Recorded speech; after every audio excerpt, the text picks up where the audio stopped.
I would like to share with you some thoughts in relation with cities of the future and how the sustainability of the planet is mainly affected by the future of cities. I would like to share the experience of Fundación Metrópoli, which is an international center of innovation in cities and regions around the world. I would like to share some experiences around the world to inspire and to inspire the discussion on the future of African cities. If you see cities with more than 1 million in 1950, you will see now in 2000 and in 2025. This is 2000, this is 2025. Never in the history of the humanity, cities are changing at this speed. And this is really an impressive challenge for the future. One key idea I would like to share is the importance of medium-sized cities. Megacities grow a lot in the past, but medium-sized cities will represent in 20 years from 11% of the GDP of the world to almost 40% of the GDP of the world. But medium-sized cities cannot live in isolation. They need to be connected. They need to create urban systems we call diamonds, territorial diamonds. You see, for instance, the example of the United States of America. This engine of the economy you see in the map, these engines are not cities in isolation, are cities that work together. And this is really key for understanding the role of medium-sized cities for the future development of Africa. For instance, in the case of Turkey, between Europe and Asia, we have Istanbul. So Istanbul is a fantastic city.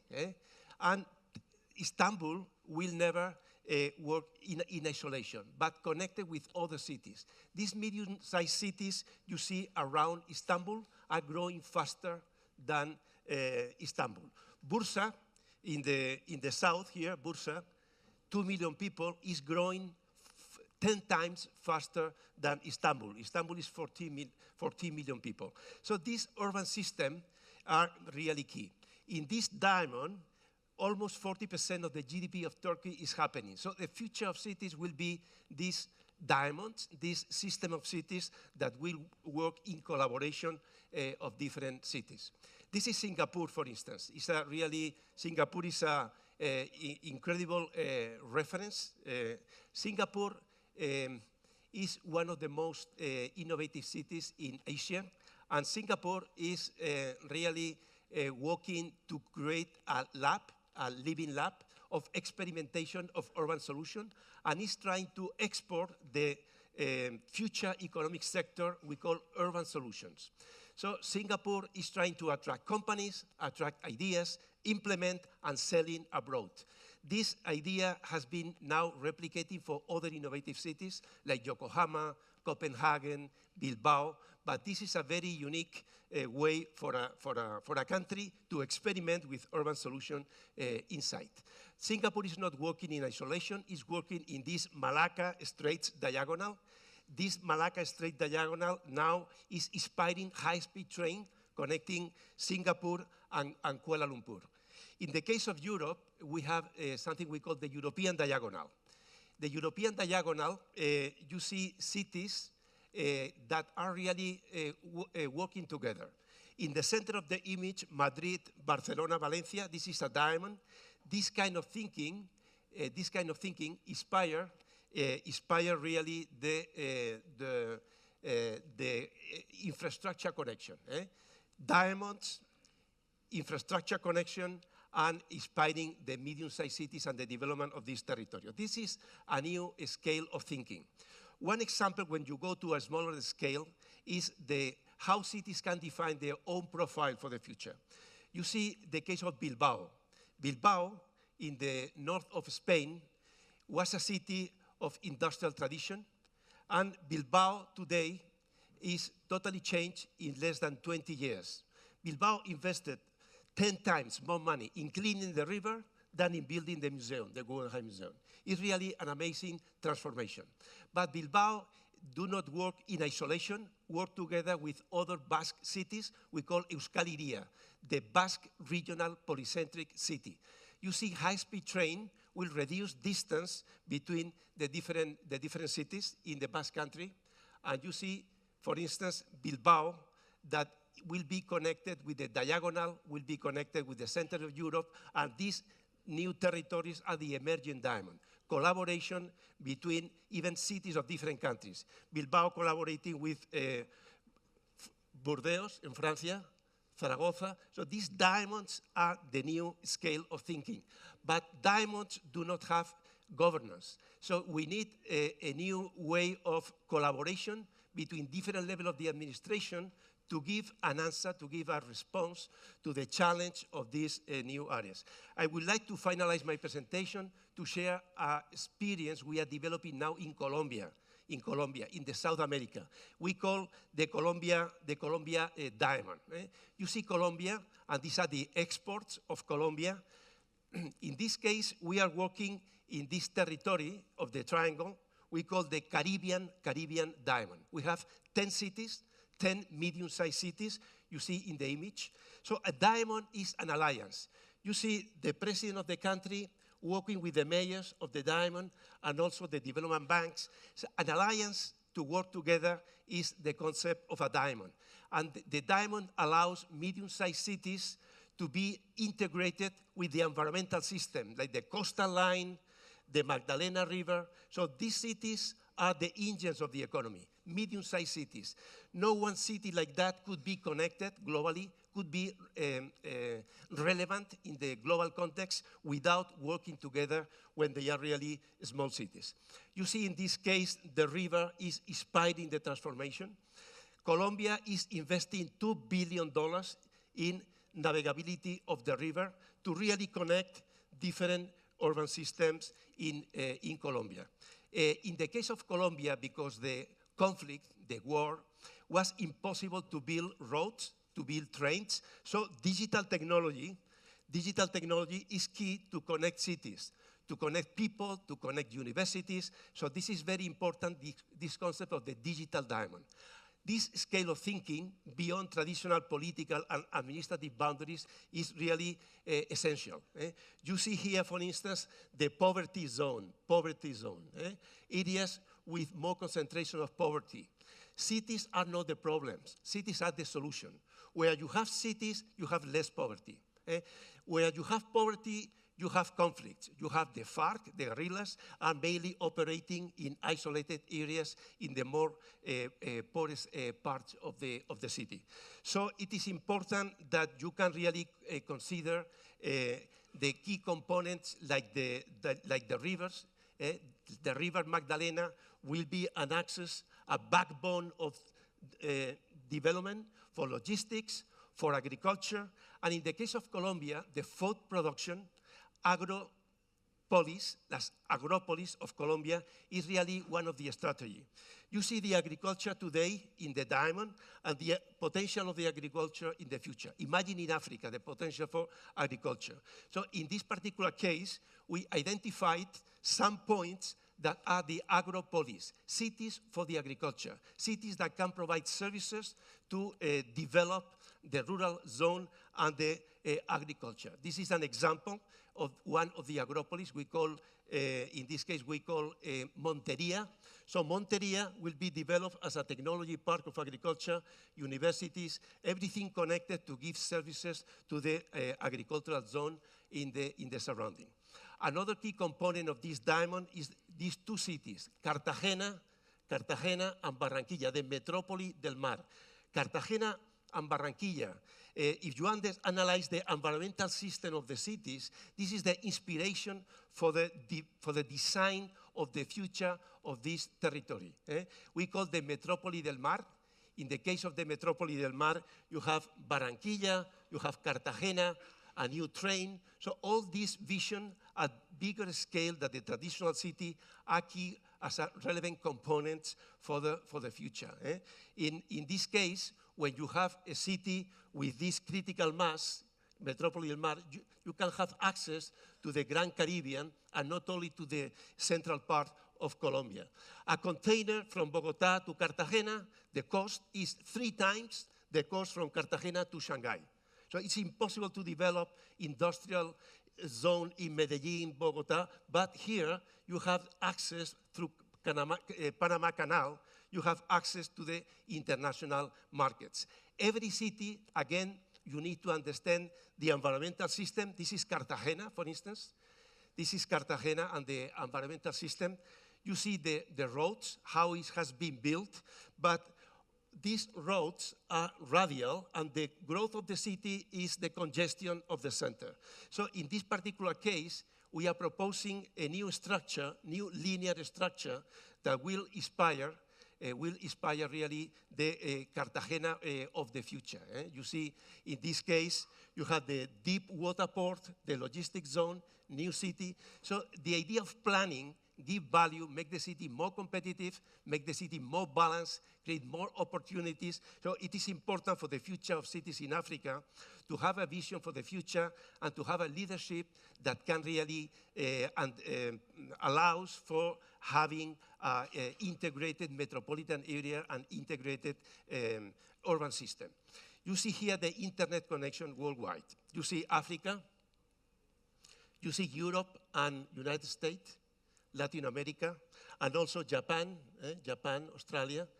So digital connectivity is less expensive than roads, than trains. We can really accelerate development and connectivity, that is key for development, by introducing digital technology. That's the reason why, in the case of Colombia, we developed this concept of digital diamond, digital system of medium-sized cities connected to be really relevant. So the idea of connecting territory and technology, connecting physical space and digital space is really key for the future of this territory. Thank you very much.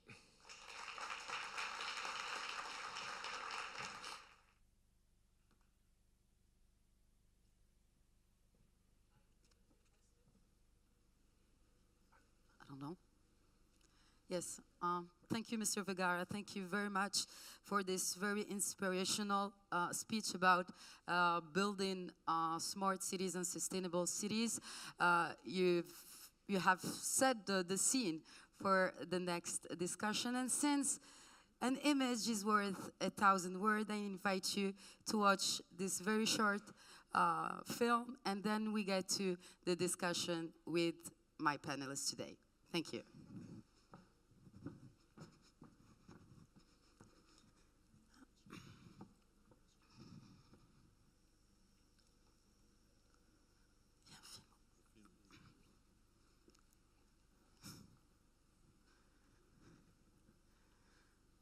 So we're waiting for the film.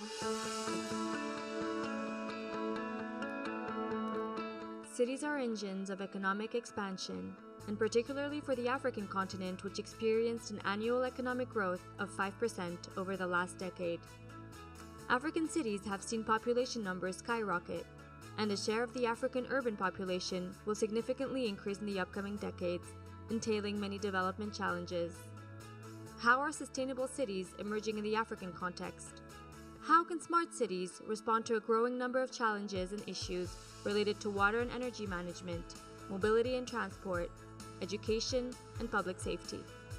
With a significant development in climate policy, the rapid urbanization coupled with the race for better connectivity, the need for smart and sustainable cities is particularly pressing.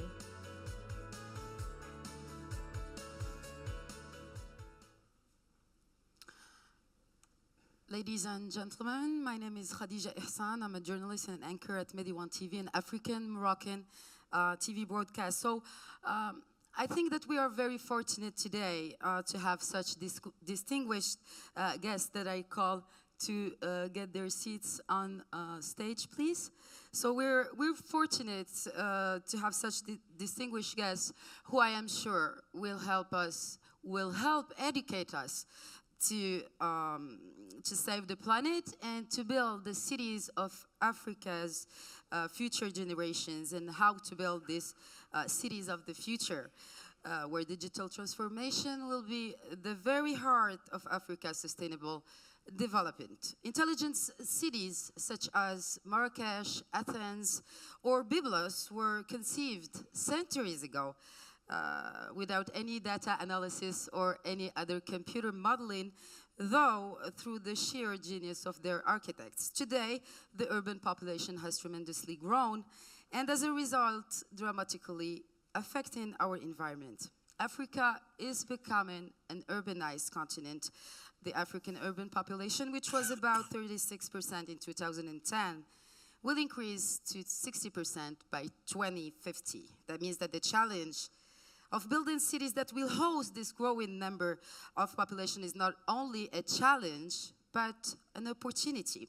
My travels have taken me to some of Africa's growing cities. Everywhere I go, the aspiration to a better quality of living is a constant. And obviously, a better quality of living entails a better care for natural resources, and of course, an eye on climate change. And this is where smart cities and smart applications and technology will play a big role, even though 60% of African population have no to little access to electricity. The continent has one of the highest smartphone penetrations of the world. A city with smart technologies can foster resource sustainability and environment preservation. Our distinguished panelists today will help us then see how the continent will navigate through this transformation. The first panelist I want to introduce is Pierre Goudiaby Atepa, who is an architect, who is the head of a holding company in Africa, in Senegal and other countries in Africa. And the story about Mr. Atepa's name is that Atepa means the builder, le bâtisseur.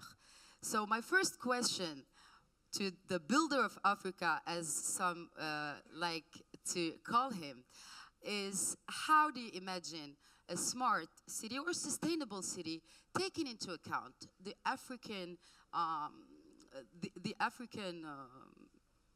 development strategies or just the African cultural mindsets?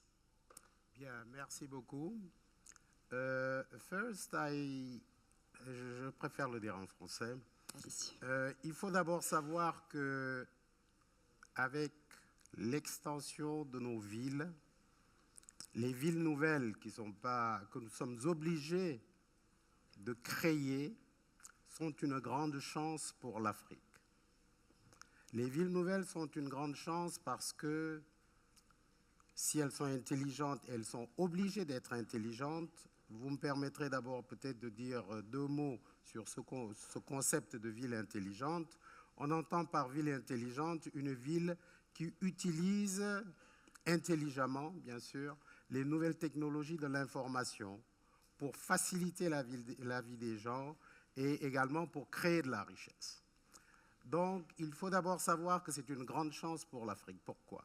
Nous avons vu dans les panels d'hier que dans les 20 ou 30 ans qui viennent, la population urbaine va peut-être augmenter de plus de 60%. Nous avons le choix.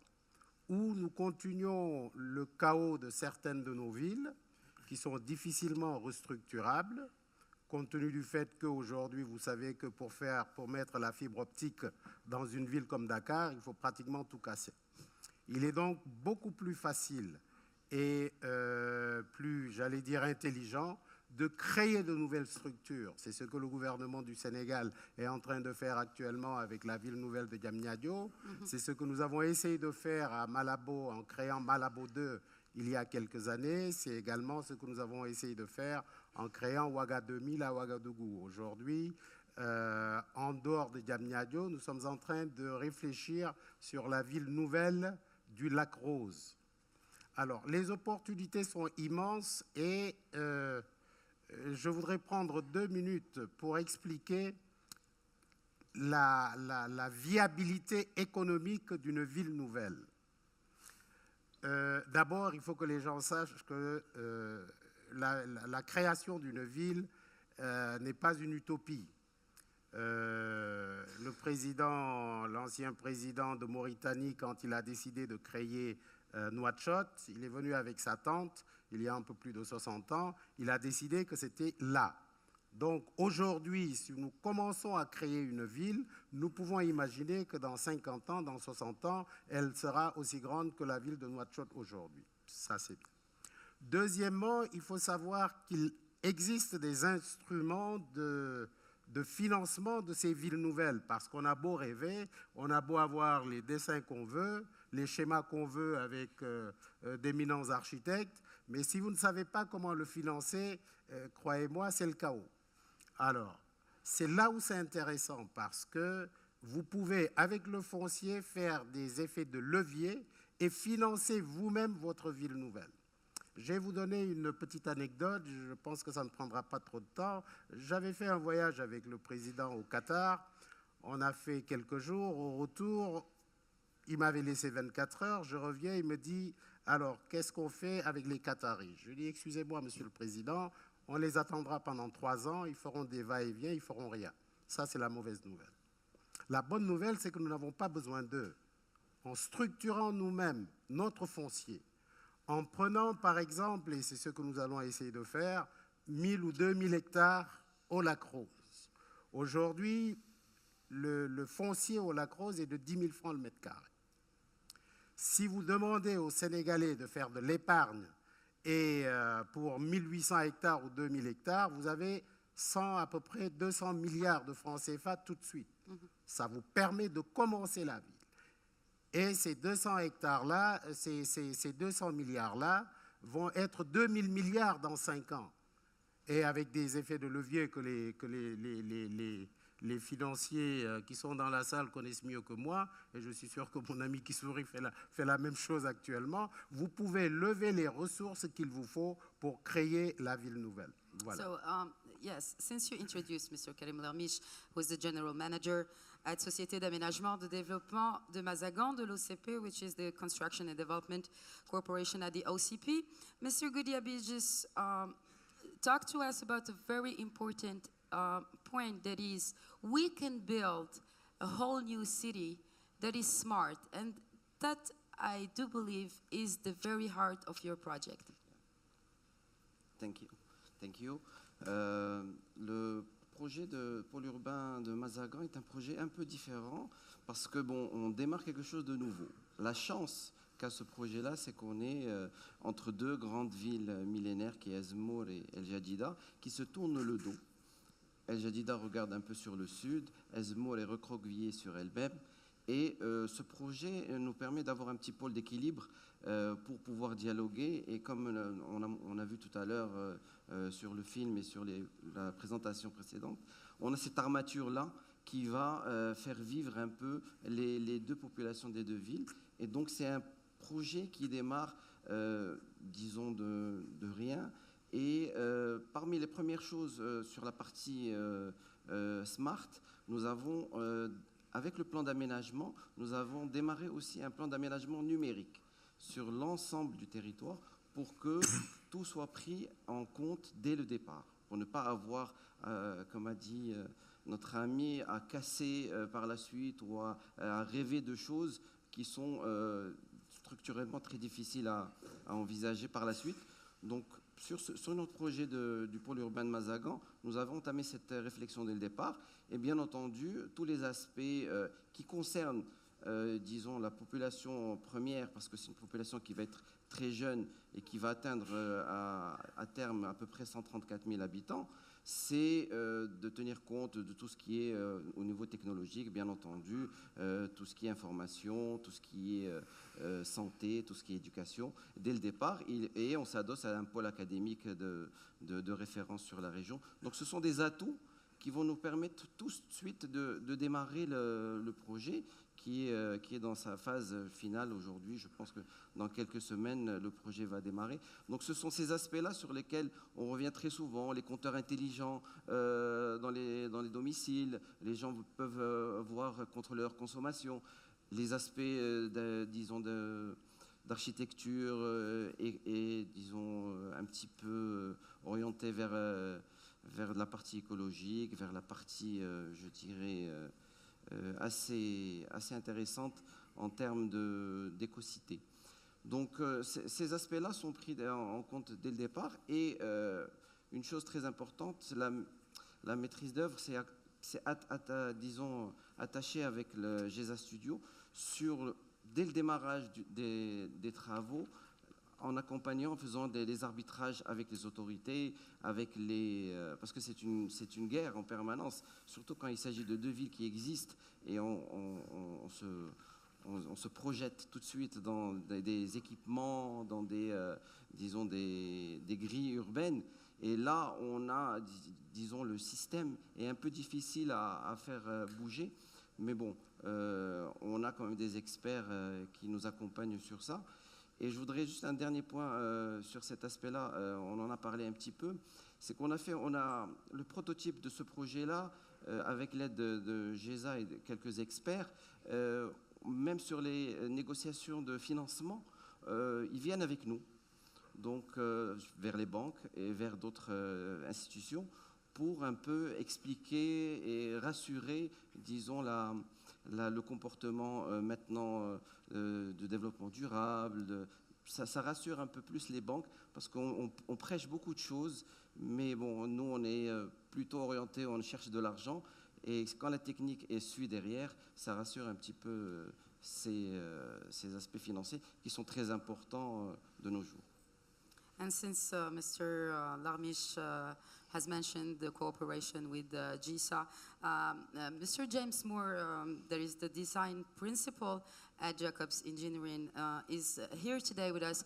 And I would like to seize this opportunity to ask you a simple question. How do we build today a sustainable city taking into account the African/Moroccan context? Wow, I'm glad you didn't ask me a hard question. I'd like to back up just a little bit. What is a city? Okay, and in a very sort of technical sense, engineering sense, a city is a system of systems. And many of us focus on individual systems, water systems, mobility systems, energy systems, food systems, even finance systems, et cetera, et cetera. And in some ways, you could make the argument that cities are the most complex things humans have ever created, with all due respect to computer technology, et cetera, et cetera. But that's kind of abstract. Cities are also the places where we live. They are visceral. They have emotional content to them. We like to believe that we have an impact on our cities. Our cities impact us, and we can impact our cities. And in some ways, the analogy has been made between food systems and city systems. And in the last 50 years, we have gotten a little estranged from our food systems. And I think we've gotten a little estranged from our city systems. And you asked about a sustainable city and a smart city. A city ultimately supports the aspirations of the people who live there. Smart cities figure out how to do that across the board. Okay, whether your aspiration is to grow up to be a great artist, or your aspiration is to grow up to be an engineer, or just to have a family and live in a safe neighborhood, we all have different aspirations. Cities have to address all of those.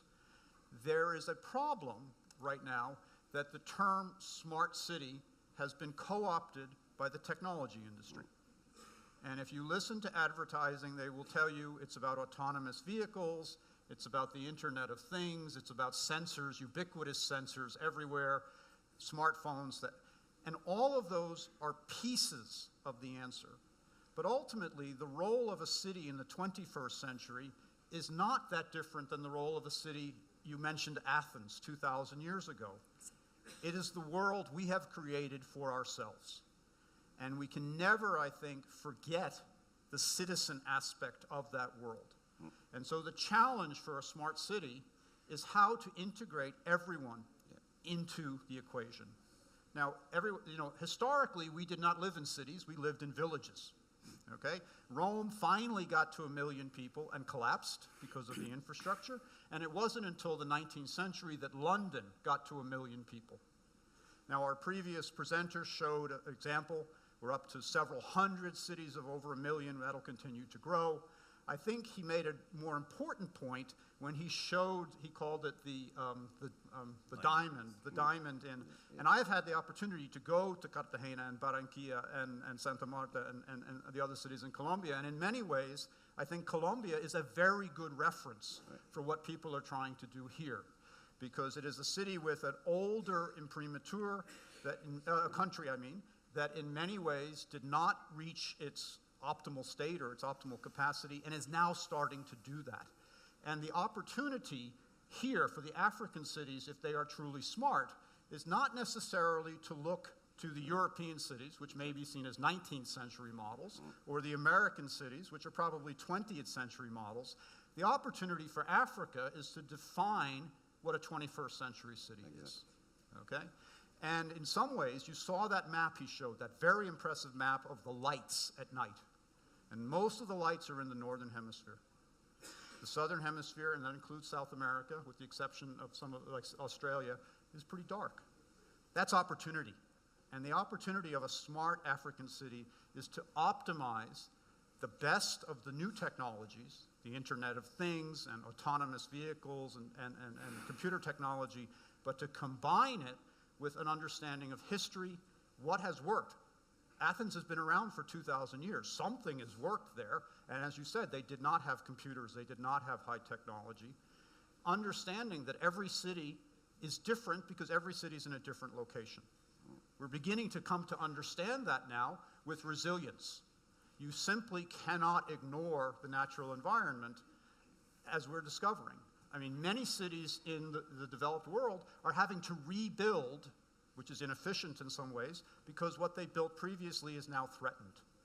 So the opportunity, really, and it's an amazing opportunity, given what we've heard so far about the natural resources we have in this continent and the people, and particularly the young people.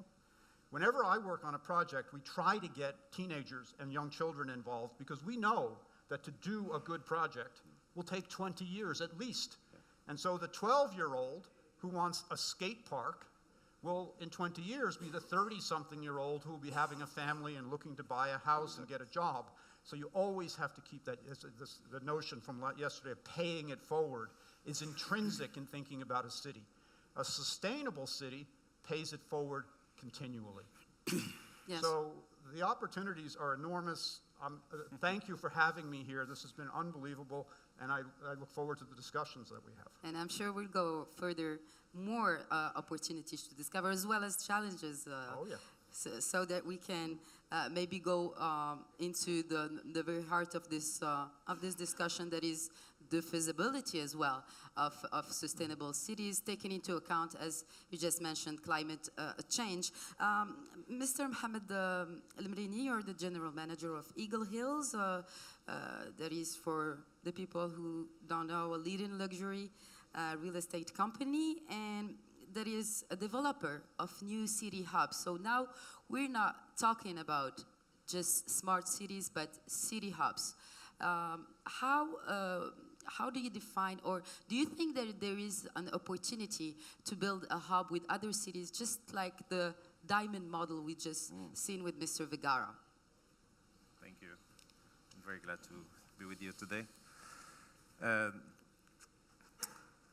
The idea of, and I think the DNA of our company is to create what we call the community, which is, as Mr. Moore said, it's the city is not, or even a district or neighborhood is not something that we build to have assets, but to have life there. And this is very important for us. And within this, we had the chance to get some very nice locations to apply this kind of concepts. Like one of the projects we have now in Morocco, which is what we call the Marina Morocco, which is a part of the Bourguiba River between Rabat and Salé.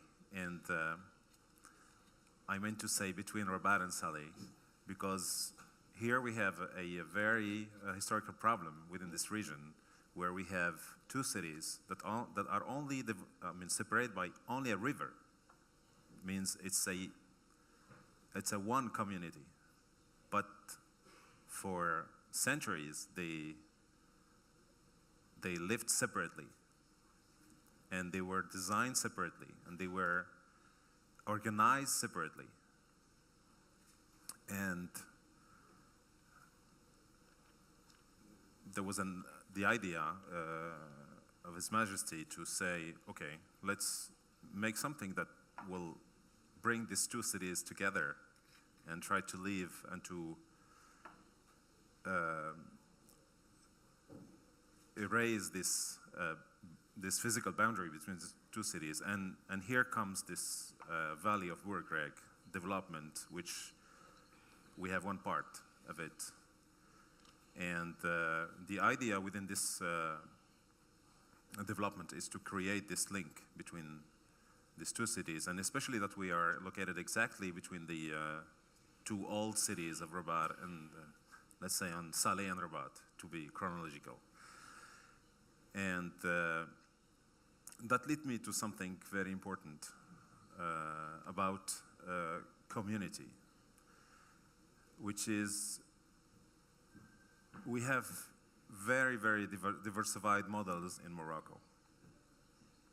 We have the old cities that was built like Rabat, Salé, Marrakech, Fez, everywhere. Within a very interesting model of how to live together and how to design the city as a sustainable city. Means that all the functions, all the systems, whatever they were before, of course, not numerical, not digital, not whatever, I mean, all the concepts we're talking about today, they were designed so as all the people can make minimum efforts to live comfortable. From the other side, just next to it, in the countryside, we have a completely different model.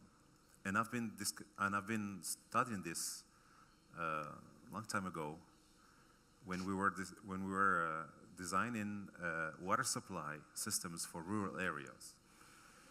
And all that kind of project starts by a social study, analysis, environmental and social. And we discovered that there is something very wrong within this organization of the city, of the village, of the city, which is people are living in their land plots, and the government was trying to bring them all the utilities.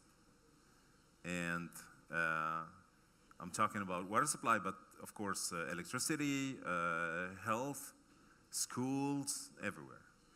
And instead of having a city, we are trying to let the people where they are and trying to, what we call, of course, rapprocher les services, try to make the services come and try to be close to the when we made the calculations, we found out that probably if we create these villages and even giving houses to these people for free, that would cost much less investment than to bring in them a part of the services, because as you imagine, of course, when you have people living very far from each other, when you have a school in the middle, the quality of the service is not very good.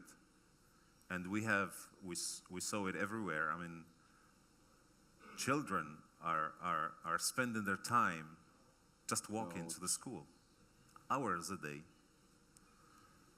But if we create the city, it will cost less, it will make life much more comfortable, and it will make a very less impact on environment resources. Yes, would you like to add something? Because what is interesting, Mr. Goudiaby Atepa, just before this panel was sharing with us this very beautiful project next to Abidjan, Côte d'Ivoire. And I would like you to share with the audience about this project, about this sustainable city that is going to be real, I do hope so, at least, very soon. Mr. Atepa. Oui, comme je l'ai dit tout à l'heure, puisqu'il est plus facile de créer une ville nouvelle à côté des villes qui existent, nous avons également pensé qu'il était peut-être bon de prendre un grand quartier dans les villes actuelles et le restructurer pour en faire un peu le cœur de la ville que nous voulons reconstruire. C'est la raison pour laquelle, avec les autorités ivoiriennes et mon ami M. Koulibaly qui est là, nous avons pensé qu'on pouvait prendre une centaine d'hectares au cœur d'Abidjan et lui donner une fonction. Ça aussi, c'est important. Quand vous voulez créer une ville nouvelle ou quand vous voulez redynamiser une ville, il faut lui donner une âme, une fonction, un but. Le but, c'est quoi? Puisque tout le monde sait que Abidjan, c'est certainement la ville économique la plus importante de notre sous-région. Nous avons donc décidé de créer ce que nous avons appelé Abidjan Finance City. En d'autres termes, faire du cœur d'Abidjan, restructurer le cœur d'Abidjan, mais avec un thème qui fasse qu'aujourd'hui, par exemple, nous pensons que demain, il y a d'abord deux structures de 50 étages qui vont former le centre nerveux de cette ville nouvelle que nous voulons construire. Parce qu'encore une fois, il est important, quand on crée une ville, de savoir ce qu'on veut at the end of the day. Otherwise, sinon, ça va dans tous les sens. Donc, le cœur d'Abidjan, c'est la restructuration de terrains qui étaient auparavant occupés par des militaires, notamment, pour donner un nouveau souffle à la ville d'Abidjan. Nous essayons de faire la même chose à Conakry. C'est un peu différent, mais encore une fois, c'est toujours la même philosophie. Et quand nous décidons, par exemple, avec les autorités sénégalaises, de créer la ville nouvelle du Lac-Rose, nous voulons lui donner une fonction. Et ça, c'est important. Tant que vous n'avez pas donné une fonction, un but, une raison à cette ville que vous voulez créer, vous pouvez aller à côté. Donc, la ville du Lac-Rose, on souhaite que ce soit une ville touristique plutôt, de loisirs.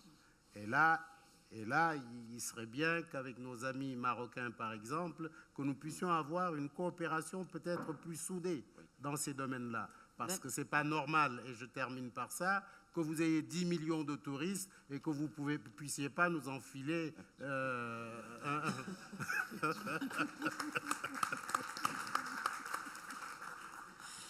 Et vice-versa. Vice-versa, pas de souci, pas de souci. Exchange of tourists might be a very interesting cooperation aspect between our two countries that have been cooperating like since decades, even centuries ago.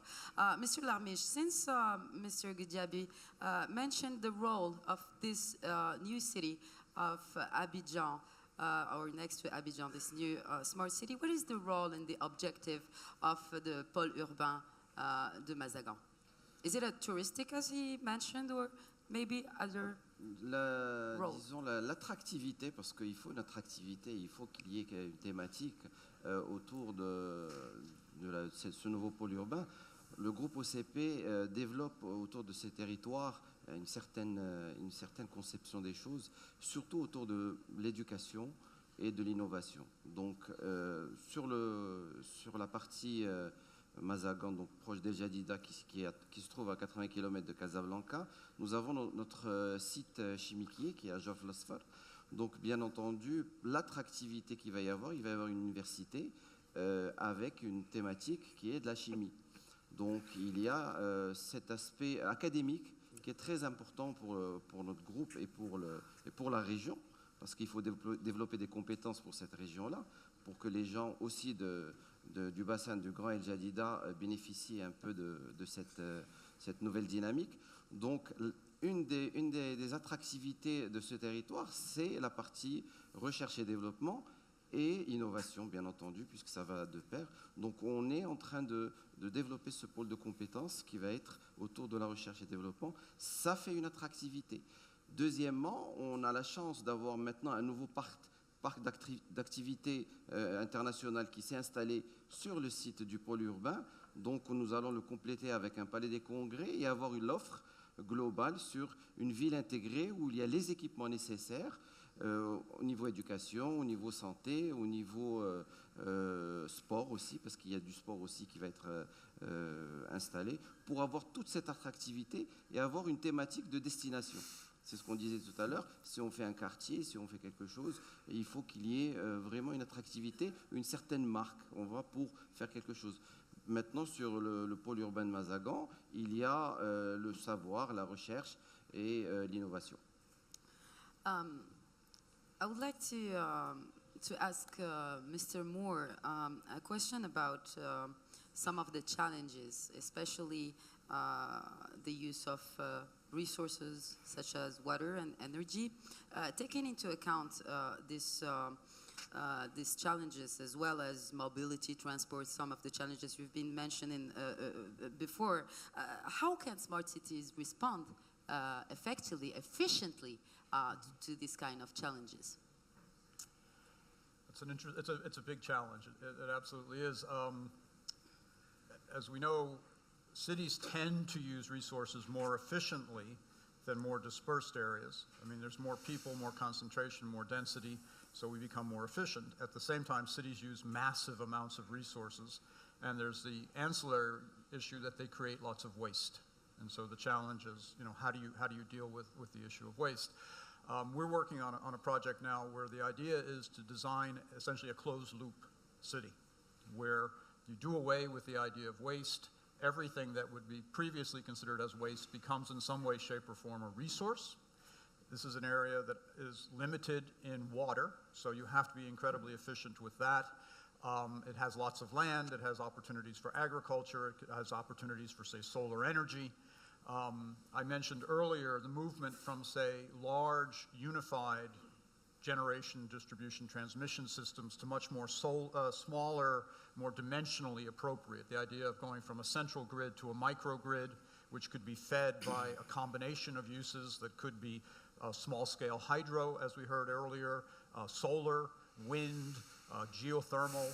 There's a project in Stockholm called Hammarby Sjöstad, which is about 200 hectares, which is also built on this. And as opposed to what we're talking about, which is really a plan for 20, 30 years down the road, that is a built project. And it is an attempt, this idea of, they call it the circular economy. Everything becomes feedstock for what goes into it. And in that case, the efficiency of the cities actually builds on itself. If you can do away with this idea of waste, and waste is not leftover materials, waste is a state of mind. You can exactly. Excuse me to interrupt you, because we've been talking about smart cities, and right. we didn't mention smart citizens that make and that live in these cities. Right. How do we, since given your academic experience, 25 years. Well, let me. Yeah. How do we learn to our future generations to be smart citizens? Right. It's a very good point, and I'd like to step back one step and talk about mobility, not mobility as in cars, but in how things move. Yesterday's speaker about Bitcoin came out and said, well, money is just information. And historically, people went to cities to transfer information, to communicate with one another, and to also trade with one another. So it's about that transfer. Well, nowadays, information is infinitely mobile. In many ways, capital is infinitely mobile. Cities are fixed. They are here. We are in Marrakesh. We're not in Medellin. We're not in Malibu. We are in a particular place at a particular time. It does not move. People are halfway in between. People can move. And what we've discovered in the United States is that a lot of young people are making decisions to move based on the quality of the city, not based on a job they have, not based on an opportunity. And that is why the best cities, and I use that advisedly in the US, are expanding rapidly because they have very high qualities. and these reinforce each other. A quality city attracts we'll call it a quality citizen, and a quality citizen informs a quality city. It used to be it was easy to understand a village. You knew everyone there, you were probably related to most of them, and it was a very small world. Well, the cities of today are massive, and the challenge is to understand those cities and to be able to take that in. And again, the technology, the smartphones that all of us have, in many ways, they overwhelm us. But the reality is the responsibility of these citizens is to really begin to understand where they live. They can't just be consumers, they have to be citizens. And I think we're beginning to see that, and certainly yesterday's discussions indicate among the panel at the end, not only a willingness, but a desire to get engaged and to get involved. And in many ways, that represents a generational change that I think is absolutely essential. The cities of the future are going to require a massive amount of engagement from their citizens, but at the same time, the best cities will give back. And so it'll be that virtuous circle, almost a closed loop system, a circular economy. People will be engaged and the cities will respond in that respect. So, again, I'm quite optimistic about the future. And somebody would want to respond as well. And I would Maybe like to Mr. add Lee, something. and then Mr. Goudiaby. Oh, sorry. Yeah, Sure. go ahead. No, go ahead, Just please. to complete, because I just want to give examples just to show that we cannot dictate how the city is functioning. It's the citizens who do.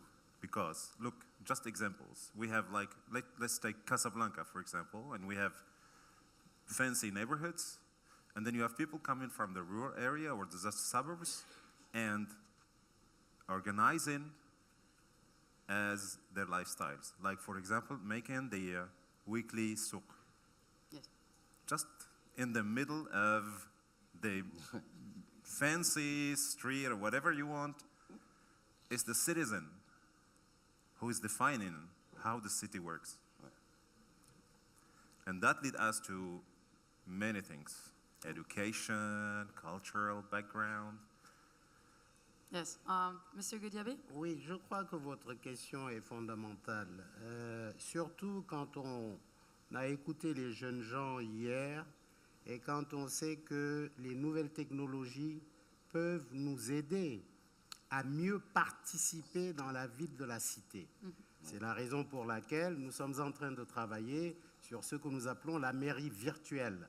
La mairie virtuelle, c'est quoi? Personne ne vous a élu, mais vous voulez participer directement à la vie de votre ville. Vous postez par exemple un endroit où il y a un problème, où il y a des difficultés, et automatiquement, ça va à la mairie virtuelle qui l'analyse et qui peut-être peut suggérer des solutions aux gens qui prennent les décisions. Encore une fois, je pense que les jeunes ont une occasion extraordinaire de nous aider, de participer eux-mêmes dans la création et dans la vie des villes intelligentes. Il n'y a pas de ville intelligente sans citadins ou sans personnes intelligentes.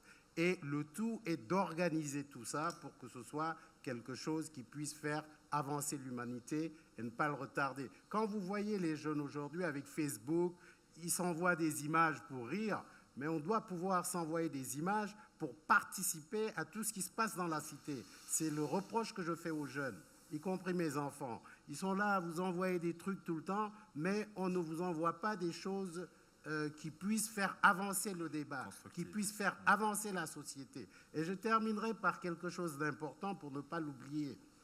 Nous qui sommes architectes ou les gens qui veulent faire les villes nouvelles, ils oublient souvent qu'une ville est construite à partir de matériaux de construction. C'est une petite parenthèse que je sors. Ouais. On nous a appris quand on était plus jeune, en fait, quand je suis rentré des États-Unis il y a un peu plus de 40 ans, on nous disait qu'en Afrique, il fallait construire avec des matériaux locaux. Ça voulait dire quoi? Qu'il fallait construire avec de la boue, avec des choses, etc. Le reste, c'était pour les autres. Et depuis les années 70, je dis que les matériaux locaux les plus nobles aujourd'hui, que sont l'aluminium et le verre, viennent d'Afrique. L'aluminium est fait à partir de la bauxite. Pourquoi, bon sang, voulez-vous que nous lâchions ça et qu'on prenne de la boue pour faire nos villes nouvelles. C'est très important parce qu'il s'agit d'économie. Une ville nouvelle, c'est d'abord une nouvelle économie que nous créons, des emplois, de la richesse. Donc, je sais qu'il y a peut-être des Guinéens parmi nous. Vous avez de la bauxite. Demain, la Guinée peut être le plus grand producteur d'aluminium qui nous permettrait de créer nos villes nouvelles à moindre coût. And this is the case of other countries in Africa that unfortunately they produce, but they don't consume, but they produce. Yes, John. Can I just get... Sure, because I want to let the floor to the audience. Yeah, I don't sure. want Yeah, to be. of course. I want to be generous with questions. I'm sure there are a lot. Just Yeah, maybe last I word, just need Mr. to say Medina? something. Maybe two things. Of course, a sustainable city is like a sustainable project or a sustainable whatever. It's a question of designing, of using materials, and of how we operate this. That's it. It's three things. It's nothing more. And And of course, interconnection between materials the is very important. If we are bringing materials from, I don't know, let's say China, just to say an example, how many pollution we are creating bringing these materials from there. Well, one of the most innovative building materials in the US and in Australia is wood. They are building high-rises out of wood Wood. because it's sustainable, it's affordable, it's much easier to move around on the site, and it's not coming from thousands of miles away, it's coming from hundreds of miles Absolutely. away. So even old materials can be Yeah. rethought in a smart way and then reutilized. Of course. And the second thing, which is very important, is, and this is very important to understand how the citizen is managing the city, especially the smart city, and especially using the IT technology. Because the IT technology or information technology is not a way of making things better. It's a way of amplifying things, expressions. It could be positive, it could be negative. Yes. And this is very important to know that we are getting into a new phase of how the citizen has this power on how the city works. Sure. I just would like to get back to a lady who wanted to ask Mr. Vergara a question, right? Is Mr. Vergara with us? Yes, he's here. Please, if you can join me, maybe. Yes, I did like your presentation. I liked your presentation a lot. And one of the things that we have seen is that the conversation about cities sometimes gets hijacked. It gets hijacked by the physical infrastructure side of the conversation, when, as a matter of fact, some of what the panelists have been saying is that cities have souls. And it is the souls of the cities that determine the productivity of the city. Absolutely. Because everything about city conversation as places of agglomeration, it is the fact that you enjoy scale and you enjoy specialization in cities that enable productivity. And I loved your word that sustainable cities are cities that pay forward. And so they are not thinking of the now, but when you think of all of this and you look at Africa's poor urbanization practices, it's not just going to be easy to simply say, oh, we have 20-something million people in chaotic cities like Lagos or Cairo or Entebbe, or just name any of them. So let's just uproot them and do new cities. That's going to be difficult. So some of the challenges we're having now is that in the process of trying to build modern cities in Africa, we're widening and deepening inequality. There are so many poor in Africa's cities who, when it is time to do some remediation, we now realize that they are further marginalized. What would a group of engineers in Africa sitting here today think of how you renew and reinvigorate cities, modernize cities, without creating the dislocation and the marginalization of the majority poor that cities are needing in order to rise in productivity? I'm sorry I preached a sermon, but you know. It's clear. Maybe a word, a reaction?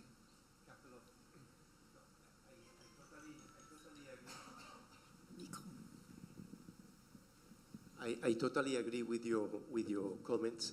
Inequality. So for cities, we have something we call the trilogy as a challenge: competitiveness, social integration, sustainability.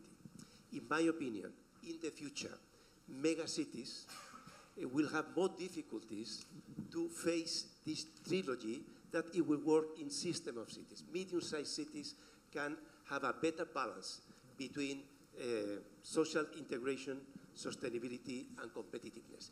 Even medium-sized cities can even be competitive if they are connected and being globally relevant. So I think this is key. And also in relation with the other point of reinventing the city that has been segregated. I just came yesterday from Medellin, Colombia. Medellin was the most dangerous city in the world 20 years ago. Yep. Today, the effort in social urbanism, in integrated, disconnected zone of the city with the city is incredible. Even the metro cable connecting the isolated neighborhoods without function, connected with the rest of the city, this is key. So we need to invest, even with new ideas, new technologies, in connecting people with jobs, with services, and not creating the center and periphery, which is the traditional way of disarticulating the city. So I think this social urbanism will be key for facing cities of the future. But Africa has the advantage that we'll face the future of going from rural areas probably to the cities, but we need to rethink not making the same mistakes than in all industrial zone, not replicating the same model. Right? Can we get your presentations? Yes.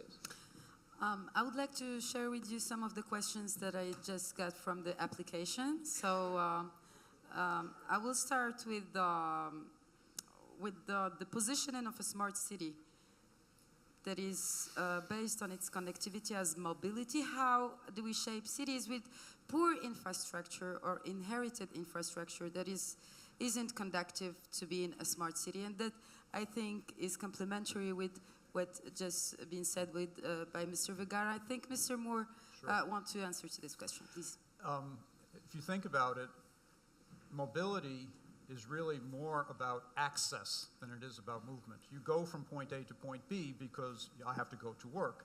One of the ways to begin to address the mobility challenge is through land uses, is making things closer together. It's integration of uses so that people aren't forced to travel 40, 50, 60 kilometers every day. And I think there was a period for about 60 or 100 years where centralization was the big issue. Everything moved to the center. People were scattered about. And now, because of technology in many ways, opportunities to create jobs are much more dispersed. Now, there's cultural issues that have to be addressed.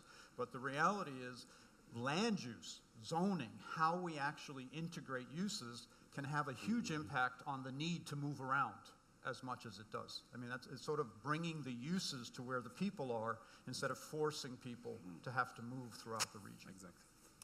There's another question from the audience that will be projected there. It will be in French. Maybe Mr. Gouliaby.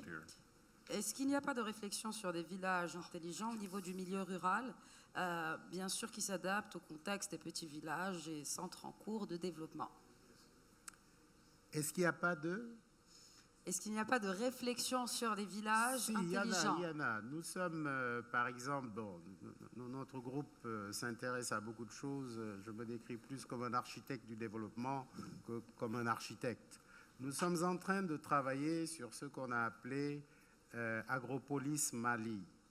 Dans la vallée du fleuve Niger, il y a une ville Gao, qui avant devait servir de grenier pour l'Europe pendant la guerre. Les Français avaient imaginé que dans le delta, ils feraient, etc. Nous essayons de restructurer cette ville-là pour en faire une ville, un village ou une petite ville agricole. Et là également, la fonction est très importante dans la création de la ville. J'ai décidé, nous avons décidé en tant que concepteurs, au milieu de Gao, de faire une petite ville moderne, de sorte que les jeunes, pour parler d'eux, n'aient pas à aller à Bamako ou prendre des avions pour aller à Dubaï pour retrouver la modernité. Ça aussi, c'est important. Si vous voulez que les jeunes arrêtent d'aller en Europe, qu'ils arrêtent d'aller dans les grandes villes, structurer dans les villages, dans les milieux villageois, des structures qui leur permettent d'entrer dans la modernité. Donnez-leur des salles de cinéma, donnez-leur des salles d'Internet, etc., etc., de théâtre. etc. Je sais que vous êtes un féru de théâtre, peut-être des salles Oui, d'expression j'en ai théâtrale. fait dans mes années passées. Mais enfin, il est important de donner des structures modernes, ne pas avoir de... on a souvent, quand on parle des villes africaines ou des villages, on pense que oui, il faut que le village reste village pendant 2000 ans. Non, ça suffit, ces jeunes-là ne veulent plus de ça. Ils veulent entrer dans la modernité, il faut le leur donner, en respectant bien sûr les traditions, en respectant ce que nous devons respecter, mais donnez-leur ce dont ils ont besoin, et au cœur des villages pour qu'ils ne partent pas. Très bien. I'll let the floor to the audience. Maybe a question in the front, maybe?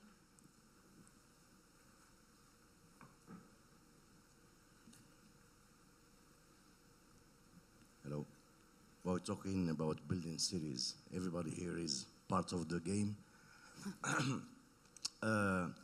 Today, Samsung, Microsoft, they come to us and they say, we want to free you from space and time.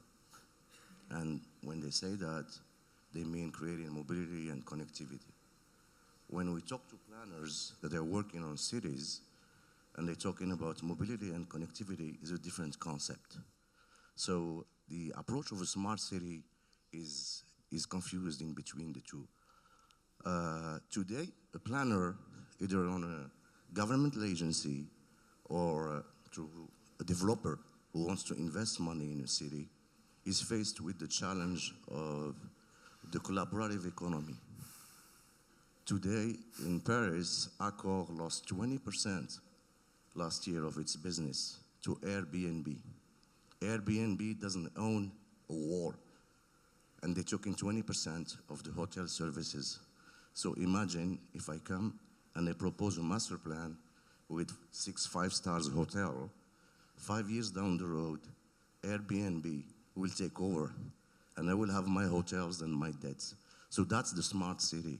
Smart city is planning it for the future, planning it for the change of the lifestyle. And here I rebound back to what Mohammed and James talked about, which is it's a complex system that we're putting together that has two things. That has a soft system and a hard system. The hard system is the infrastructure, is the construction, buildings, infrastructure, that we can do, and Jacobs can do that everywhere in Africa.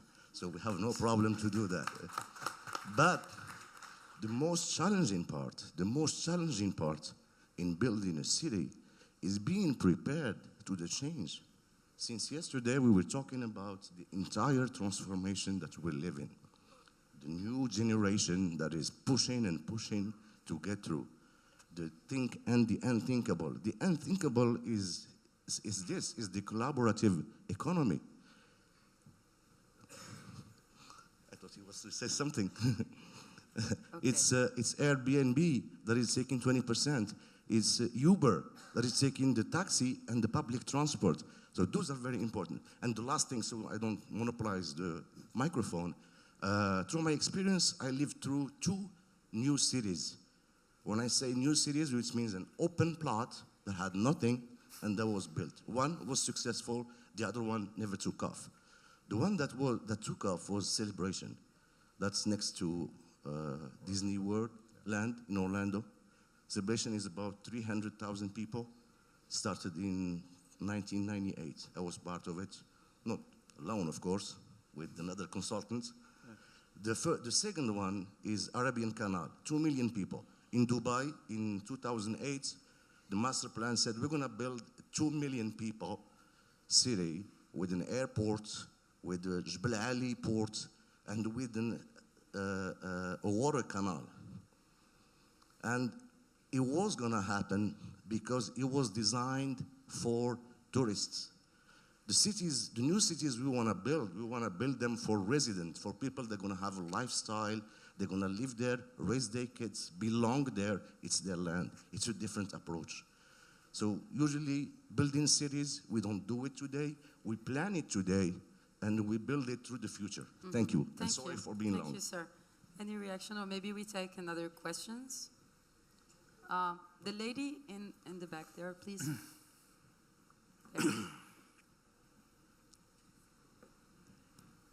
Just present. Thank you. Introduce yourself. That's Amit Tesfaye from Eritrea, but live in London, so here's an East African perspective for today. No, it's more serious. A question to James and then a question to Atepa. Firstly to James, I'm interested in your background in urban planning in the US.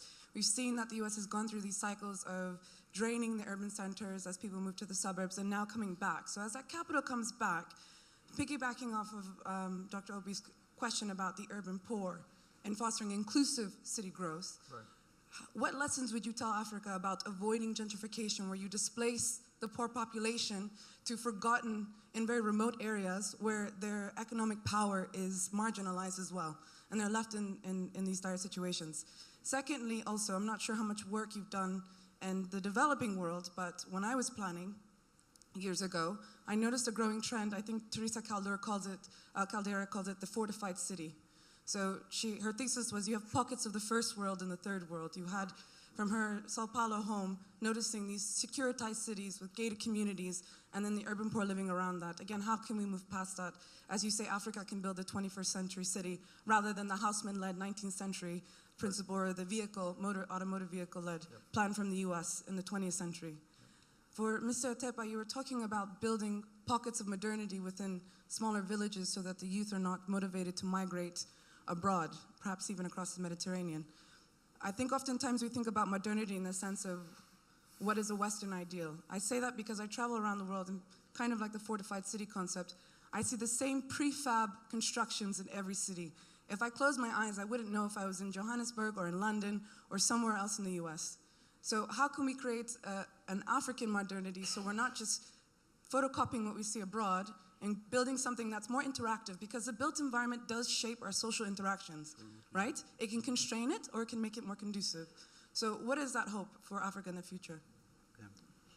I'll go first. That's a very long set of questions. Go ahead. No, I mean, gentrification is a massive issue. And if you think about it, cities grow because there is an influx of capital.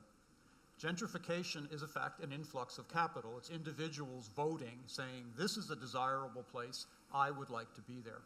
I think in some ways it reflects the 19th century centralization of things. The 19th century city is very much built around a center, and then things move out, and you have the suburbs, et cetera, at the edges. I think we live in a much more decentralized, the opportunities are much more decentralized. So that, I mean, the big thing in the States we talk about are innovation districts, which is where you take something like a hospital or a university or a research facility and you essentially build a town around it so that everything is not concentrated at a center, because obviously proximity to the center becomes incredibly valuable. And you're absolutely right. In the post-war period, everything dispersed. The city centers, I grew up in New York. I remember New York in the 1970s. It was a battleground, okay? You go there now and you have no idea that that's what's there, which also shows the resilience and the flexibility of the cities. I think you mentioned the issue in Sao Paulo, the haves and the have-nots. I think in this day and age, that is very difficult to maintain. And unfortunately, the have-nots are fully aware of what the haves have, not to make the language kind of strange. And it's a huge issue. And we need a sustainable smart city democratizes across. Everyone has an opportunity. Some may have more, but no one is not allowed to achieve their aspiration. I mean, that is an untenable situation, the fortress city. I don't think that can survive. And so the challenge is to create that fluidity where, regardless of where you come from, the opportunity to still have access to services is there, but the opportunity to aspire and to grow into other things. This is where I think the first speaker's notion of the middle-sized cities, they're smaller, they're more malleable, they're easier to deal with, and they provide, I think, I think the global cities, the Londons, the New Yorks, the LAs, the Tokyos, have real issues to address. And the opportunity may be to think not about the mega city, but a constellation of smaller cities that help democratize that opportunity. Mr. Goudiaby Atepa maybe Oui, would answer to the question about villages, African villages. Oui, je crois que la réflexion de Madame est très pertinente. Mais il ne faut pas voir la modernité comme une affaire de façade ou comme une affaire de maison en béton ou en verre. La modernité, c'est tout ce que vous vivez actuellement et que le jeune villageois vit également. Il faut le lui donner en s'adaptant, bien sûr, et je l'ai dit, à la culture locale, en s'adaptant aux couleurs locales, en s'adaptant à la vie locale. Mais la modernité, elle est incontournable. Il faut maintenant que les acteurs du développement, que les ingénieurs, pourquoi pas les architectes, et les autres se mettent ensemble pour voir quel genre de modernité pour l'Afrique de demain. Mais elle est indispensable. Before getting back to the audience, I would just like to share a question from Khalil Saudi, addressed to Mr. Moore. Is it true today? Yes, people ask a lot of questions to you, Mr. Moore. Is it true today that distributed system design and availability of affordable and performing equipment / solutions for resource use and reuse will allow for a more powerful community development intra and extra cities? Very long question. I hope the answer Is there would any be way we can get shorter. it projected on Yes, the screen? yes, we can have it projected.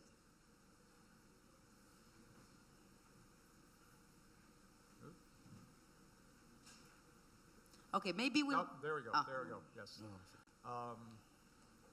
This is a very smart room. For resource use and reuse will allow for more powerful community development intra and extra cities. Absolutely, absolutely. I mean, in some ways, what the changes in technology allow is for cities to create a sense of autonomy. I mean, again, it gets back to the first speaker's notion of a constellation of cities, each of which can have different characters, each of which can rely on different systems.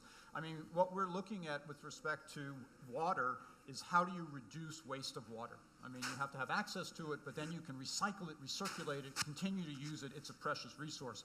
Energy, can it come from a variety of sources? I mean, truthfully, we mentioned the decline of oil as a commodity. It's because renewable resources have become so prevalent and have become so much more competitive on the economic market. This is, I mean, the microgrid is an opportunity to almost have neighborhood scale energy generation. Each neighborhood can pick a different mix and they can trade back and forth. So the notion of the central city at the focus with the surrounding is now becoming a network, a constellation of opportunities. And this gets back to the notion of, well, maybe one is an academic city and one is related to museums, say like a Bilbao, and one is related to tourism. And together they make a region. And the beauty of it is because they are physically separate, you can integrate food production, you can integrate the environmental. Paving over thousands of hectares of land is not good in terms of climate change, in terms of resiliency, et cetera, but dispersing that throughout the region. And so in some ways, the technology is allowing an enormous flexibility. And I think that at the same level, we get the citizens engaged. I mean, one of the things that's very interesting, getting back to this gentleman's point, if you've ever been on Google and you turn on the app, it tells you what the traffic is doing. That's lots and lots of individuals reporting. That is the citizens getting engaged and saying, hey, there's a lot of traffic right here, and then it shows up as a big red line on your Google map. So it's not necessarily technology, it's the transfer of information. And you know what? Human beings are very good at transferring information. So that gets to that engaged citizenry. I think all the systems are starting to become much finer grained, much more thoughtful in the true sense of the word, and much more networked to allow an increasing variety of opportunity for the people. Okay, we'll have a question from the back. Maybe the lady, because we don't have women panelists, so I give the, yes, please. Bonjour, Zineb Midafi, cofondatrice de VBS, Virtual Building Solution. Je suis ravie aujourd'hui de voir que la volonté de travailler avec les jeunes, de la technologie, du 109 est présente dans le discours de nos panélistes. Mais aujourd'hui, la technologie, le savoir-faire pour être une start-up technologique dans le domaine de la construction, de l'infrastructure ou en offrant une gestion complète du cycle de vie de l'infrastructure et du bâtiment à travers une innovation mobile, cloud, temps réel, ne trouve pas forcément écho chez les grands donneurs d'ordre de la place d'une façon naturelle. Les cycles de vente sont complètement inimaginables. On parle de 9 mois dans les meilleurs des cas en usant du lobbying nécessaire pour le faire, jusqu'à 3 ans sans que l'affaire ne soit conclue. Je ne sais pas, la start-up n'a pas la force de frappe commerciale pour pouvoir avoir un impact chez tous les grands donneurs d'ordre de la place qui compte. Donc aujourd'hui, la question que je vous pose, vous vous interrogez sur la place de la technologie, de l'open innovation, de l'inclusion des jeunes dans cette réflexion globale dans les stratégies de la ville. Mais quelles sont les mesures concrètes que vous prenez en tant que grand groupe, en tant que leader, pour insérer justement ces startups dans cette dynamique-là? Est-ce qu'on peut envisager une inclusion de ces technologies-là sans repenser vos procédures même d'achat? Est-ce qu'on a pensé à des dispositifs, à des fast-track pour de la start-up, pour qu'elle puisse exister, pérenniser sa recherche et développement, pérenniser son savoir-faire et puis se hisser au plus rang, et puis espérer percer à travers des brèches un peu plus structurées? Est-ce que la start-up peut avoir un convoyeur, c'est-à-dire une locomotive qui va l'attirer? Pourquoi aujourd'hui on ne penserait pas qu'une OCP, qu'un Jacobs copte une start-up, elle l'insère dans ses process et la pousse pour qu'elle puisse proposer ses services à valeur ajoutée? Aujourd'hui, on est encore au stade du vœu pieux. C'est très bien de vouloir espérer des choses, mais j'espère que le changement aujourd'hui va s'opérer, que le déclic sera là. Il y a un mindset à changer, il y a un plafond de verre à briser. Et puis, au lieu de penser à faire autrement, regardez juste ce qui se passe autour de nous et puis détecter un potentiel et puis poussez-le. Voilà. Très bien. Merci. Donc, Madame Midafi a posé quelques questions, non pas une, mais qui se rejoignent toutes autour de la plutôt de la start-up. Et là, je donnerai peut-être l'occasion à M. Lemrine et M. Larmiche, vu qu'elle s'adressait directement aux grands groupes, donnez-vous la chance aux start-up justement pour qu'elles puissent vous aider à construire ces villes intelligentes. Et franchement, nous ne donnons aucune, c'est-à-dire nous n'avons aucune différence entre start-up ou pas. L'important, c'est la solution proposée. C'est aussi simple que ça. C'est-à-dire aujourd'hui, bon, si j'ai bien compris votre domaine d'activité, il y a plusieurs segments que vous devez toucher. Il y a d'abord le design, donc à travers les solutions 3D, etc., matérialisation. Ça, c'est je vois ici dans la salle beaucoup de personnes qui peuvent travailler avec vous. Il y a la partie réalisation et exploitation, où là, il y a juste une petite difficulté importante. C'est que vous apportez la solution software, mais le problème est dans le hardware. Et attendez, dans le coût du hardware, pour bien préciser.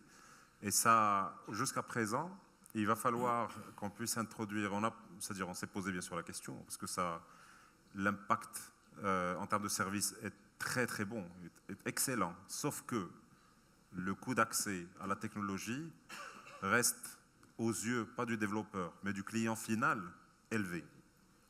D'accord? Donc, le développeur en tant que tel, il prépare un produit pour un client final. Si ce client final n'est pas intéressé par les caractéristiques du produit, y compris ce que vous proposez, pour des raisons de coût ou pour des raisons juste d'intérêt, le développeur n'a aucun intérêt à ce qu'il propose ça au client. Voilà. Monsieur Larmiche, peut-être que vous voulez rajouter quelque chose, parce qu'il me reste très peu de temps et beaucoup de questions encore à prendre. Moi, j'ai plus juste les questions. Juste une réponse brève. Oui. C'est consultez-nous. Et on est là. Voilà. C'est très simple. Pas de... C'est ce qui est bien aussi dans ce genre de forum, c'est que ça crée des opportunités, non seulement pour apprendre de nouvelles choses, mais pour tisser de nouveaux liens. J'aimerais prendre, parce qu'on utilise le smart technology, donc on a une autre question de Karim Shbani. How can smart cities cater to different and contradictory needs of very different communities without specially separating these communities? Gentlemen, you have the question. Anyone? I'll hazard a notice that the city actually is made up of many different districts. And in a lot of districts, these are very definitively ethnic districts. There's a Chinatown, there's a Tokyo, there's a little China, little Tokyo, little Italy, et cetera, et cetera. And even over generations, they maintain, because a city is not a homogeneous thing. It is a constellation of many different things. And I think it's difficult to create that, but it is less difficult to maintain that over time. I mean, we talk about the Old Quarter or the French Quarter, the Latin Quarter, et cetera, et cetera. And there are ways, I think, to allow for a certain defined diversity, but then recognize that there are many different sets of diversity within the city. I mean, I think what we saw again in the 60s, 70s, 80s was a sort of homogenized expansion. Everyone went to the suburbs and shopped at a mall. And what we're seeing now is a very strong sense. I want the souk. I want the traditional Chinatown or the Little Italy or whatever. And they're coming back because people don't want the same thing everywhere. They want authenticity. They want something that's why specialized restaurants are booming. A little analogy for the lady who just asked the question. In the US in the 1950s, there were 700 breweries, okay? By the 1980s, it was down to less than 10. Wow. There are now 3,000 breweries in the United States because people with a little bit of money and an aspiration are brewing beer. The big thing now is they're distilling alcohol and making craft alcohol. Every little town has 2 or 3 local breweries now because people want authentic. They don't want something that came from 1,000 miles away. They want something that came from a person I know. And in some ways, urban neighborhoods are just like those little towns. They can have their unique identity, but work within the larger constellation. Another effect of globalization, maybe. I might take a question from the mister there in the middle.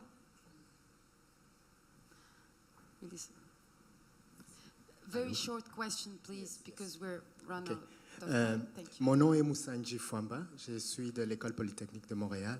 Ma question s'adresse, ou mes 2 petites questions s'adressent à M. Goudiaby. Très simple, vous avez parlé de la fonctionnalité de la ville que vous essayez d'intégrer dans vos conceptions, mais je vous ai entendu parler peu du volet culturel. Par exemple, quand on va à Mpumalanga ou à Durban, on voit comment ils ont fait un effort pour intégrer les matériaux locaux. La chaume, par exemple, retraitée, de manière à en faire des matériaux durables et surtout d'intégrer ce volet culturel dans la ville. Alors, est-ce que par les exemples que vous nous avez cités ici, Gao, Dakar 2 et tout, vous pouvez nous donner quelques éléments pour montrer cet effort-là d'intégrer le volet culturel du lieu dans la ville? Deuxième et dernière petite question, vous avez une réputation, une renommée en Afrique. Est-ce que vous travaillez avec les écoles d'ingénieurs, les écoles d'architecture pour que ces gens-là vous aident à promouvoir les matériaux locaux, à faire de la promotion, mais d'améliorer ces matériaux-là de manière à ce que ça soit aussi intégré dans vos projets? Merci. Okay. Très rapidement, d'abord l'aspect culturel. Je pense que quand nous, les concepteurs, nous concevons des villes nouvelles, nous ne le faisons pas seuls. Nous le faisons avec un score, comme on dirait, d'intervenants. Et là, il y a également la responsabilité des élus. C'est eux également qu'il faut interpeller. Est-ce qu'ils font assez appel à nous pour que le volet culturel puisse être là? Et c'est là où, par exemple, en lançant la mairie virtuelle, je suis sûr que quelqu'un se plaindra du fait qu'à Dakar, il n'y a plus de salle de cinéma.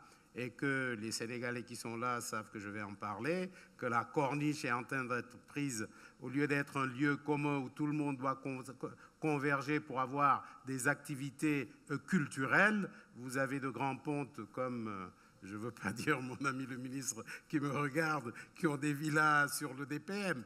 Donc tout ça, c'est toute une organisation qui doit s'en occuper. Maintenant, pour les matériaux, encore une fois, il est temps que l'Afrique se décomplexe des matériaux nobles.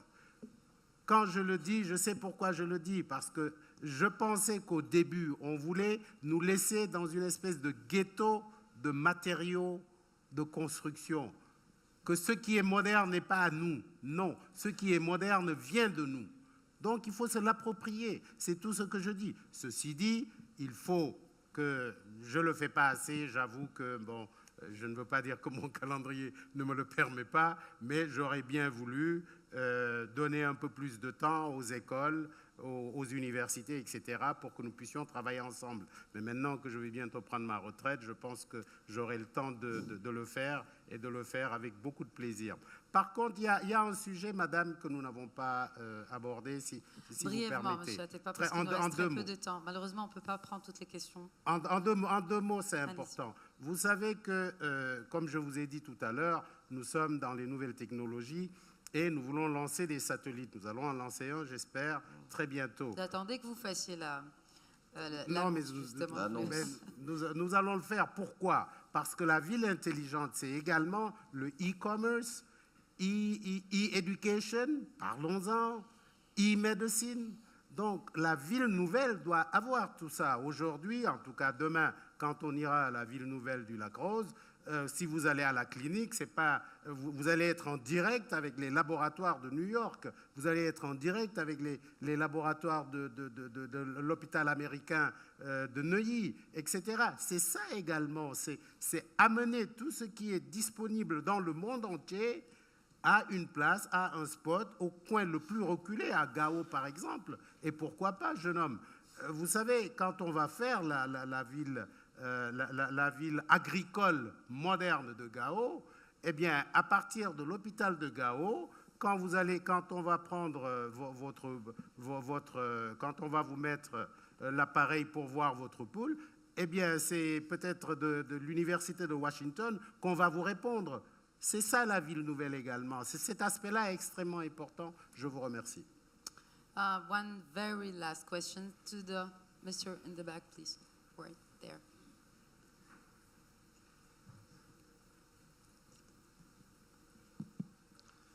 Merci. Oui, c'est bien de construire des villes intelligentes, mais est-ce que c'est intelligent de copier ce qui se fait à New York ou à Chicago? Quand on sait qu'à Abidjan, vous voulez construire 2 tours de 50 étages, on sait ce que sont devenues les tours qui ont été construites par Houphouët-Boigny. Et moi, je me pose des questions sur les tours de 50 étages. Qu'est-ce qu'elles seront à l'avenir? C'est des questions tout à fait légitimes, monsieur. Je respecte votre point de vue, mais ce n'est pas le mien. Je respecte votre point de vue, mais je pense que les jeunes d'aujourd'hui, en tout cas, je ne parle pas à leur place, moi, je pense que sky is not the limit, sky is the beginning. C'est ce que je pense. Maybe, je vais prendre une question du public, du prince Assibé, qui s'adresse à M. Atepa.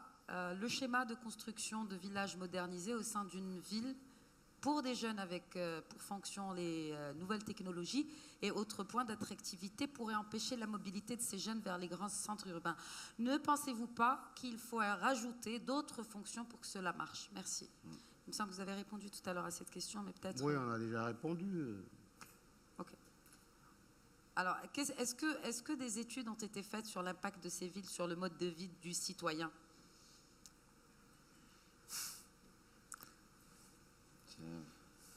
Parce qu'il y en a une autre.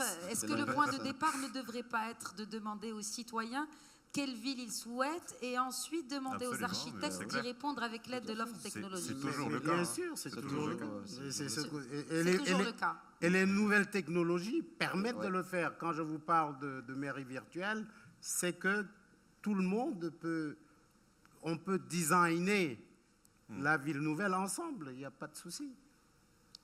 Comme j'ai Très dit tout à l'heure, la ville ne se décrète pas. Elle se construit par ceux qui y vivent. C'est important. D'accord. Peut-être que beaucoup de personnes ici ont un autre besoin qui est tout aussi vital que de vivre dans une ville intelligente, c'est celui de manger.